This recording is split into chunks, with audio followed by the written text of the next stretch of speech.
Good morning class. Class 10 आज हमारा topic है, नया चैप्टर है, new chapter the excretory system. ठीक है, what is an excretory system? Excretory system किसको कहते हैं ये हम आज पढ़ेंगे। वैसे हम पहले देख लेते हैं हमारी बॉडी ने देखो डाइजेस्टिव सिस्टम बनाया है, रिप्रोडक्टिव सिस्टम बनाया है, रेस्पिरेटरी सिस्टम बनाया है। सेम इसी तरीके से एक्सक्रीटरी सिस्टम भी हमारे पास स्टडी में है, हमको पढ़ना है एक्सक्रीटरी सिस्टम क्या होता है। ठीक है, सबसे पहले देखते हैं एक्सक्रीशन किसको कहते हैं। एक्सक्रीशन माने होता है आपकी बॉडी से आपकी जो वेस्ट प्रोडक्ट है, यानी रिमूवल ऑफ हार्मफुल और केमिकल वेस्ट, जो बेसिकली नाइट्रोजिनस होता है, जो हमारी बॉडी के लिए हार्मफुल होता है, बॉडी उसको रिमूव आउट कर देती है, उसको एक्सक्रीशन कहा जाता है। ठीक है, तो एक्सक्रीशन होता क्यों है पहले देखते हैं। क्या जरूरत है एक्सक्रीशन की? मेन फंक्शन इसका यह है कि ये हमारी बॉडी में एक स्टैटिक कंडीशन को रखता है, हमारी बॉडी को क्या रखता है, स्टैटिक रखता है, ताकि हमारी बॉडी क्या कर सके, अच्छे तरीके से परफॉर्म कर सके। ठीक है, नेक्स्ट हमारे पास हमारी बॉडी के अंदर कौन कौन से वेस्ट प्रोडक्ट होते हैं, पहले ये देख लेते हैं। जैसे carbon dioxide is our waste product, nitrogenous waste मैं अभी ऊपर एक्सप्लेन कर चुकी हूँ, वो वेस्ट प्रोडक्ट होता है, जैसे कि यूरिया वगैरह। एक्सेस सॉल्ट हो गया है, वाटर भी वेस्ट प्रोडक्ट में आता है, एंड बाइल पिगमेंट, जैसे कि हमारे पास बेसिकली जो हमारे पास बाइल जूस से निकलता है, एल्डिहाइड सीक्रेट करता है, उसका नाम है बिलिरुबिन, याद रखेंगे। और इसी बिलिरुबिन की वजह से आपकी जो फेसेस होते हैं, या जो आपकी यूरिन होती है, फेसेस पॉटी को बोलते हैं बेटा। ठीक है, तो जो आपके पास फेसेस और जो आपके पास यूरिन होती है वो किस कलर की होती है? येलो कलर की होती है। ठीक है, क्योंकि ये हमारे बॉडी का वेस्ट प्रोडक्ट है, जिसको जो है बाहर निकाल दिया जाता है। ठीक है, अब हमारे पास देखो कार्बन डाइऑक्साइड को एक्सक्रीट करने के लिए हमारे पास लंग्स है। ठीक है, नाइट्रोजन वेस्ट करने के लिए हमारे पास किडनी है, और एक्सेस सॉल्ट और वाटर को रिमूव करने के लिए किडनी प्लस हमारे पास है स्वीट ग्लैंड्स, पसीने की फॉर्म में भी पसीना जो आपकी बॉडी को ठंडा करने के काम आता है, और साथ साथ में अपनी बॉडी से excess salt and excess water को भी रिमूव करता है। ठीक है, लंग्स हम जानते हैं कार्बन डाइऑक्साइड को बाहर निकालने के काम आता है। ओके, इसके बाद हम देखते हैं किडनी को हम देखेंगे। बेसिकली किडनी बीन शेप की होती है, आपके पास कैलकुलेशन और दी गई है इसमें। ठीक है, किडनी के बारे में याद रखेंगे, किडनी की कोई स्ट्रक्चर है वो बीन शेप का है, और बेसिकली वो हमारे राइट और लेफ्ट लोब में प्रेजेंट होता है। इसमें से इंटरनल स्ट्रक्चर देखते हैं अगर हम बीन का। ठीक है, तो इस तरीके से अगर बीन शेप में है वो, तो इसको दो पार्ट में डिवाइड कर दिया गया। बाहर वाले हिस्से को कहा जाता है कॉर्टेक्स, और अंदर वाले हिस्से को कहा जाता है मेडुला। ठीक है, याद रखेंगे मेडुला आपका इस तरीके से यहाँ पे पैरामिड की शेप में इस तरीके से बने हुए हैं स्ट्रक्चर, उसको कोनिकल पैरामिड आपका अंदर का जो हिस्सा है उसको हम लोग कहते हैं मेडुला। ठीक है, अब हमने जो पढ़ना है वो हमारे पास है किडनी। बेसिकली आपके पास बेसिक यूनिट किडनी की क्या होती है? Nephron is a basic unit, और इसी तरीके से मिलियंस ऑफ नेफ्रॉन हमारे किडनी के अंदर प्रेजेंट होते हैं, जो फिल्टर एक तरीके से फिल्टर का काम करते हैं। अब हम स्ट्रक्चर देखेंगे किडनी का बेसिक स्ट्रक्चर है किस तरीके का।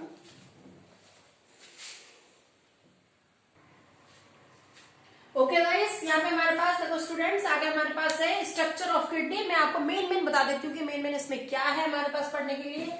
देखो ये स्ट्रक्चर बनाया गया है, मैंने स्ट्रक्चर बनाया है यहाँ।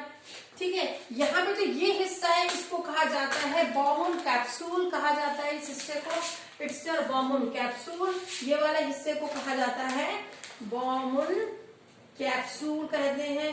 ठीक है, और इसमें आपको दो चीजें दिखाई दे रही होंगी, दो तरीके के वेन से। एक होता है एफ्रेंट, ये आपकी बॉडी में से जो है ब्लड को लेके जाती है, या बॉम्बूल कैप्सूल में लेके जाती है। दूसरी हमारे पास है ई फ्रेंड।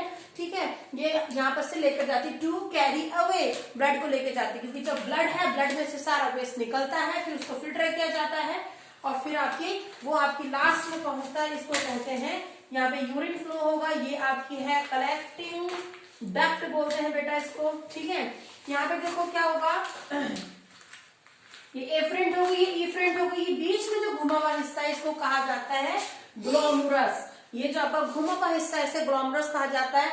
और जब मैं बॉम्बूल कैप्सूल और ग्लोमरस को मिला दूंगी तो उसको कहा जाता है एक साथ, कॉमनली नेम इज मैकपिग हेड कैप्सूल के नाम से ही जाना जाता है। ठीक है, इसका काम होता है अल्ट्राफिल्ट्रेशन, यानी कि ब्लड में से सारे वेस्ट प्रोडक्ट को बाहर निकालना। उसके बाद ब्लड आपको वापस चल जाता है, जो वेस्ट प्रोडक्ट है वो आगे चला जाता है। पहले ये कोवुलेटेड जो हमारे पास दिखा है, कोवुलेटेड मतलब घुमा हुआ, इसको कहा जाता है इसको पीसीटी कहते हैं, और इस वाले को कहा जाता है डीसीटी। ठीक है, पीसीटी में आपके ये जो है ज्यादा बने हुए होते हैं, डीसीटी में थोड़े से कम होते हैं। ठीक है, तो पहले पीसीटी का काम देखते हैं। इसका काम होगा रीएब्जॉर्प्शन ऑफ वाटर। ठीक है, आप देखोगे मैक्सिमम जगह में जितने हमारे पास मिनरल्स वगैरह है, जितने वाटर वगैरह है, वो क्या होते हैं, एब्सॉर्ब होने का काम करते हैं। इसीलिए जब आप 1 लीटर पानी पीते हो तो 1 ही लीटर यूरिनिफिकेशन नहीं होता है। ठीक है, ओके। तो इसका काम होता है, आपने देखा होगा 1 लीटर अगर हमने पानी पिया है तो 1 लीटर ही आपकी बॉडी से रिमूव आउट नहीं होता है, वो बहुत कॉन्सेंट्रेट होता है। ठीक है, यूरिन बहुत कॉन्सेंट्रेट होता है, कॉन्सेंट्रेट फॉर्म में होता है। अब हम देखेंगे, पहले वाला हम लोगों ने देखा कि पीसीटी का जो काम था वो था रीअब्जॉर्प्शन ऑफ वाटर, ये पानी को एब्जॉर्ब करने का काम करता है।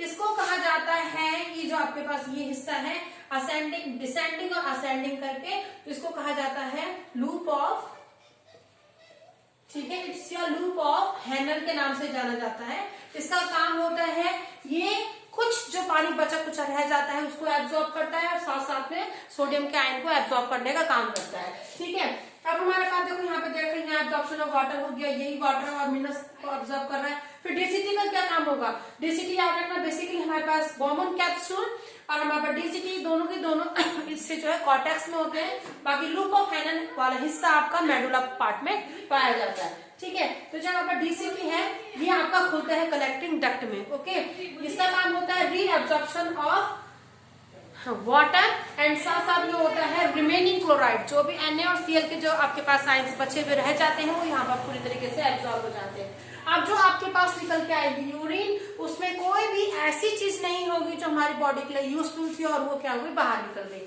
मैक्सिमम पोर्शन हमारा इस तरीके से हमारा जो स्ट्रक्चर है वो क्या करता है, काम करता है। तो आई थिंक आपको थोड़ा स्ट्रक्चर याद हुआ होगा। ये जो हिस्सा है इसे बॉमन कैप्सूल बोलते हैं, एफरेंट इलिफेंट वेन्स, इसमें वेन्स आपकी इसमें पाई जाती हैं, इनको रीनल वेन के नाम से, आर्टरी के नाम से भी कहते हैं। ठीक है, फिर आपका पीसीटी हो जाता है, ये ज्यादा कोवुलेटेड होती है।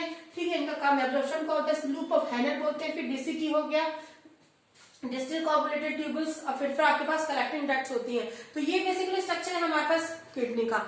इसके बाद हम पढ़ेंगे इसमें कि किस तरीके से किडनी आपका फंक्शन करती है, फंक्शन ऑफ किडनी।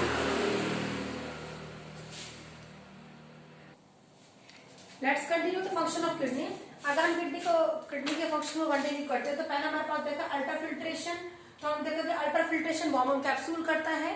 तो बॉमन कैप्सूल क्या होता है बेटा, यहाँ पे बहुत ज्यादा ब्लड प्रेशर होता है और आर्टरीज के मुकाबले में यहाँ पे ज्यादा प्रेशर क्रिएट होता है, और वही प्रेशर क्या करता है, ब्लड में से लिक्विड को अलग कर देता है। ठीक है, अब ब्लड में से लिक्विड अलग होता है तो उसमें आपके जितने भी यूरिया, ग्लूकोज, अमीनो एसिड वगैरह होते हैं और उनके नॉर्मल पार्ट वो अलग हो जाता है। एक्स्ट्रा ऑर्डिनरी फोर्स होता है, अप्लाई होगा और उसकी वजह से आपका जो है ब्लड जो है वहां से अलग हो जाएगा और फिर एफरेंट में डाल दिया जाएगा। एफरेंट आर्टरीज में इसको वेन्स में डाल दिया जाता है। ठीक है, यहाँ पे अल्ट्राफिल्ट्रेशन होता है। इसके बाद क्या होगा, वो जो आपके पास बचा हुआ लिक्विड था वो आगे बॉमन कैप्सूल उसको क्या कर देगा, पास आउट कर देता है। कहाँ पे, पीसीटी में। जैसे आपका वो प्रोक्सिमल कोवुलेटेड ट्यूबल में जाता है, वहां पे रीअब्जॉर्प्शन शुरू हो जाता है, जो कि क्या होता है, बेसिकली इसको सिलेक्टिव एब्जॉर्प्शन कहा जाता है, क्योंकि यहाँ पर ये क्या करता है, शुगर, ग्लूकोज को और सोडियम को बेसिकली एब्जॉर्ब करता है, बाकी वेस्ट को आगे भेजता रहता है। उसके बाद सिक्रेशन होता है। यहाँ पे बेसिकली जैसे हमारे पास लिखा है मैंने कि पोटेशियम और डाइपेंसिलिन वगैरह ये सीक्रेट, इसको क्या करता है वो लास्ट में, जैसे कि potassium in normal course and large number of foreign chemical, जैसे कि बाहर से आएगी जितनी भी ड्रग्स वगैरह होती है वो आपका डीसीटी के थ्रू क्या कर दी जाती है, बाहर निकाल दी जाती है। ठीक है, इतना हमारे पास देखो, याद रखेंगे कि जब हमारे पास ये प्रोसेस हो रही होती है सारी अब्जॉर्प्शन, ट्यूबुलर और अल्ट्राफिल्ट्रेशन वगैरह, तो हमको ऑक्सीजन की जो डिमांड होती है, यानी हमारी जो किडनी काम करती है वो हमारे बॉडी में पाए जाने वाली मसल से 6 से 7 गुना ज्यादा डिमांड करता है ऑक्सीजन की, क्योंकि इस प्रोसेस में उसे ज्यादा एनर्जी की जरूरत पड़ती है। ठीक है, उसके बाद आता है हमारे पास यूरिन, क्योंकि सारी प्रोसेस के बाद जब फिल्ट्रेशन हो जाएगा, रीअब्जॉर्प्शन हो जाएगा, ट्यूबुलर सिक्रेशन हो जाएगा, तो जो आपके पास वेस्ट बन के निकलता है वो होता है आपका यूरिन। और यूरिन में आपके पास याद है जो कलर होता है वो येलो होता है, क्योंकि जो उसमें पिगमेंट है जो येलो कलर के लिए पाया जाता है वो दे रखा है यहाँ पे यूरोक्रोम। इसकी वजह से आपका जो है वही उसमें बिलिरुबिन भी होगा। ठीक है, यूरोक्रोम आपका, इसकी वजह से आपका ये कलर येलो होता है। लेकिन डाइट की वजह से ये आपका, जैसे आप खाना लेते हो उसके हिसाब से ये चेंज होता रहता है। इसका जो वॉल्यूम होता है वो आपका वो भी वेरी करता है, लेकिन बेसिकली नॉर्मली आपका जो है 1 से लेके 1 यानी कि 1.5 लीटर तक जो है सिक्रेटर होता है। पीएच, इसका पीएच का ध्यान रखेंगे, इसका 5 से 8 होता है। बेसिकली ये एसिडिक होता है, बेसिकली नॉर्मली स्लाइटली थोड़ा एसिडिक नेचर की होती है यूरिन। लेकिन अगर आप प्रोटीन डाइट लेते हैं, प्रोटीन वाला ज्यादा खाना खाते हैं, तो ये मोर एसिडिक हो जाती है। और अगर आप वेजिटेबल वगैरह लेते हैं तो ये थोड़ी एल्कलाइन नेचर की हो जाती है। ठीक है, ऑर्डर आपको पता है, इसमें अमोनिया प्रेजेंट होता है और बैक्टीरियल एक्टिविटीज की वजह से जो है इसकी स्मेल आपकी कैसी होती है, थोड़ा सा अमोनिया रिलेटेड होती है। ठीक है, इसके बाद दे रखा है कि constituent of a urine, urine किस चीज से मिलकर बना होता है, इसमें 95% तो पानी होता है, 5% आपका सॉलिड वेस्ट होता है। ठीक है, इसके बाद दे रखा है, देखो यूरिन के बारे में यहाँ पे कुछ नहीं है। इसके अलावा इसमें देखो आपके पास creatinine, uric acid, sodium chloride, potassium chloride, ये भी सब आपका थोड़ा थोड़ा पोर्शन में प्रेजेंट होता है। ठीक है, इसलिए थोड़ा सा कैसा होता है, कॉन्सेंट्रेट होती है। नेक्स्ट दे रखा है यहाँ पे, हाँ, जैसे कि एबनॉर्मल कॉन्स्टिट्यूएंट इन यूरिन, कि यूरिन में आपकी एक्स्ट्रा चीजें प्रेजेंट होंगी तो वो आपको एक्स्ट्रा में आ जाएगा। देखो क्या होता है यहाँ पे एबनॉर्मल में, जैसे दे रखा है ब्लड सेल। ठीक है, इसको नाम है haematuria. Now in this blood passes with urine, इसमें ब्लड आपका जो है यूरिन में पास होता है। कि आप जानते हो कि यूरिन में कभी भी ब्लड पास नहीं होता है, लेकिन अगर ऐसा होता है, you are suffering from this disease, ठीक है, उसको हम कहते हैं हीमेटूरिया, यानी कि आपका ब्लड का यूरिन में आना। या आपका किडनी में स्टोन होने की वजह से, ट्यूमर होने की वजह से भी हो सकता है। दूसरा है ग्लूकोसोरिया, इसमें आपका ग्लूकोज ज्यादा मात्रा में यूरिन के रास्ते निकलता है, जिसको हम कहते हैं आप डायबिटिक पेशेंट के लिए। ठीक है, नेक्स्ट हमारे पास एल्बुमिन, इसमें आपका ड्यू टू हाई प्रेशर या परमेबिलिटी ऑफ बॉमन कैप्सूल के बढ़ जाने की वजह से, इन्फेक्शन की वजह से आपका क्या होता है, एल्बुमिन यानी प्रोटीन आपकी बॉडी से बाहर निकलता है। नेक्स्ट होता है हमारे पास यूरिन बहुत ज्यादा येलो आती है, जैसे हम कहते हैं जॉन्डिस वगैरह में, तो एनीमिया, हेपेटाइटिस या लीवर की किसी भी प्रॉब्लम की वजह से भी आपकी जो यूरिन है वो कैसी आती है, आपकी येलो आती है। तो यानी आपका ब्लड जो यूरिन है उसमें बेसिक कॉन्स्टेंट तो हमने पढ़े थे वो अलग थे, लेकिन उसके अलावा अगर ये चीजें निकलती है तो इनको इस तरीके से नाम दिया जाता है। इसलिए आपने देखा होगा बेसिकली डिजीज को पता करने के लिए हम लोग क्या करते हैं, यूरिन टेस्ट करवाते हैं। ठीक है, यहाँ पे इन्होंने दे रखा है हमारे पास regulation of a urine output, यानी किस तरीके से यूरिन हमारी जो है रेगुलेट होती है। यहाँ इन्होंने दे रखा है the pituitary gland and a diuresis increase production of urine, concentration of a urine by a water absorption is controlled by a antidiuretic hormone। याद रखेंगे हमारा जो यूरिन है, यूरिन का आना जो है वो कंट्रोल कौन से हार्मोन से होता है, उसका नाम है एंटी डायूरेटिक हार्मोन यानी एडीएच। ठीक है, जो पोस्टीरियर लोब आपका पिट्यूटरी ग्लैंड सिक्रेट करता है, इसका काम होता है if ADH secretion is reduce, अगर आपकी बॉडी के अंदर एडीएच सिक्रेशन कम हो जाएगा तो आपकी बॉडी से एक्सेस अमाउंट में यूरिन क्या होगा, बाहर निकलने लगेगा, यानी आपकी बॉडी एक्सेस अमाउंट में यूरिन को बनाने लगेगी। अगर एडीएच हार्मोन सही मात्रा में निकलता है तो वो बॉडी में यूरिन की मात्रा को क्या करके रखता है, कंट्रोल करके रखता है। ठीक है, इसको अगर हम कहते हैं कि मैक्सिमम यानी बहुत ज्यादा अमाउंट में यूरिन का प्रोड्यूस होना, इसको कहा जाता है डायूरेसिस। ठीक है, ओके। नेक्स्ट देखो इसमें इन्होंने दे रखा है, जैसे कि आपने नोटिस भी किया होगा, ज्यादा चाय पीने से, कॉफी पीने से, लिक्विड डाइट वगैरह लेने से एडीएच निकलना रिड्यूस होता है हार्मोन, जिसकी वजह से आपको यूरिन ज्यादा आती है। ठीक है, नेक्स्ट दे रखा है osmoregulation. What is the osmoregulation? The kidney while removing waste like a urea, जब हमारी बॉडी से किडनी से यूरिया बाहर निकल रहा होता है तो इट रेगुलेट इज कंपोजिशन, यानी कि वो क्या कर रहा है, मेंटेन करके रखा हुआ है वाटर को और सॉल्ट की जो कंपोजिशन थी उसको। ठीक है, this function is called osmo regulation. इसका मतलब होता है कि वो ऑस्मोटिक प्रेशर जो हमारी ट्यूब्स ने क्रिएट करा है उसकी वजह से सॉल्ट और आपका वाटर क्या हो रहा है, रेगुलेट हो रहा है। This process is known as osmoregulation, क्योंकि इसमें ऑस्मोटिक प्रेशर का इस्तेमाल किया गया है। ड्रिंकिंग इन वाटर डायरेक्टली और through food have the kidney to a proper working. याद रखें, किडनी बहुत अच्छे से काम करे इसके लिए आपने सुना भी होगा कि एक दिन में आदमी को 7 से 8 लीटर तक पानी पीना चाहिए। ठीक है, in a tropical climate in our country we drink a lot of water during summer, yet uh urinate fewer time in a summer than in a winter and a urine pass in a generally thicker. इन्होंने यहाँ पे इसको इस तरीके से explain किया, we urinate fewer time in a summer, हम लोग सर्दी जो हम लोग क्या है गर्मी में क्या करते हैं, कम यूरिन सिक्रेट करते हैं अकॉर्डिंग टू ठंड के मुकाबले में, ठीक है। इसका किसी ने उन्होंने दे रखा है कि we lose a considerable part of water through perspiration and a kidney have already absorbed more water from the urine making it more concentrate। आपने देखा होगा सर्दी में ज्यादा आपको पेशाब आता है, ठीक है। क्यों आता है? क्योंकि गर्मी में तो मैक्सिमम हम लोग क्या करते हैं, पानी जो हमारे बॉडी से आपका जो है स्वेटिंग के थ्रू क्या निकल जाता है, बाहर निकल जाता है, ठीक है। ओके यहाँ पे दे रखा है कोलेरा से रिलेटेड दे रखा है। कोलेरा पेशेंट जो होता है उसको वॉमिटिंग और आपको जानते हैं कि वाटर बॉल्स यानी उसको बहुत ज्यादा लूज मोशंस होते हैं और his intestine are able to absorb water in the blood. उसकी जो इंटेस्टाइन होती है are unable to absorb water, यानी कि वो ब्लड में से जो पानी हम लोग निकालते हैं अल्ट्रा फिल्ट्रेशन वो प्रोसेस रुक जाती है।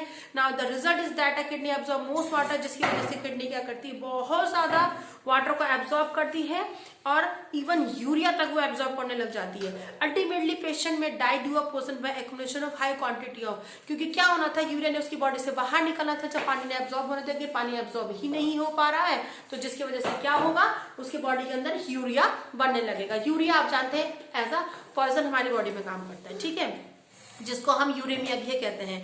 यूरिया का हमारी बॉडी में बढ़ जाने को हम यूरेमिया कहते हैं। द इमीडिएटली इसमें क्या देखा इन्होंने कि उसको क्या होता है, तुरंत आपको जो ग्लूकोज और सेलाइन ट्रिप ऑफ वाटर या ओरल डिहाइड्रेशन ORS वगैरह उसको प्रोवाइड कराया जाता है। दूसरा होता है आर्टिफिशियल किडनी। जब आपकी किडनी काम करना बंद कर देती है तो उसे आर्टिफिशियल किडनी का सहारा लेना पड़ता है। तो आर्टिफिशियल किडनी क्या होती है, देखो यहाँ पे इसको कहते हैं डायलिसिस मशीन होती है। वो एक तरीके से हमारी किडनी प्रॉपर तरीके से काम नहीं करती या फेलियर हो जाती है तो हम लोग इसका सहारा लेते हैं, डायलिसिस का सहारा लेते हैं, ठीक है। इसमें क्या होता है कि आपकी वेन्स और आर्टरीज जो आर्म से निकल रही हैं उनको क्या कर दिया जाता है, सीधे अटैच कर दिया जाता है। जो किडनी में जानी थी वो सीधे अटैच कर जाती है मशीन से, फिर मशीन उसको डायलिसिस करती है, ब्लड को पूरा डायलिसिस करेगी, फिर वह वापस जो है प्योर फॉर्म में हमारी बॉडी के अंदर वापस भेज देगी, ठीक है। यहाँ पे डायलिसिस के उन्होंने दे रखा है कि जो डायलिसिस है वो क्या करते हैं, जिनकी किडनी पूरी तरीके से डैमेज हो चुकी है उनके लिए काम करता है। अगर किसी की किडनी पूरी तरीके से डैमेज हो रही है तो उन्होंने कहा कि उसे 12 घंटे में या ट्वाइस अ वीक में रिपीट करना पड़ता है। वैसे बेसिकली 6-6 महीने 3-3 महीने ये अकॉर्डिंग टू किडनी पे डिपेंड करता है, ठीक है। इसके अलावा एक चीज और थी जो मैं थोड़ा यहाँ बीच में लिखा था पर वो बताना भूल गई। देखो यहाँ पे देखा है यूरिन माइट्यूरेशन माने होता है, देखो यूरिन बनते ही पास आउट नहीं होता है, वो आपका यूरिनरी ब्लैडर में रहता है। उसके बाद यूरेथ्रा आपके माइंड में सिग्नल भेजता है कि आपका जो है यूरिन का जो बैग है वो फुल हो चुका है।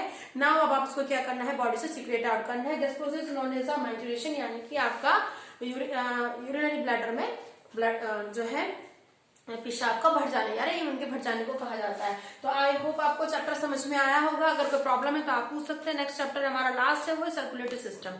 तो आप रिपोर्ट के लिए जो आपके रिपोर्ट्स होने वाले हैं पूरा होल सिलेबस आप लोग क्या करेंगे, इसका तैयार करेंगे बेटा। Okay, thank you.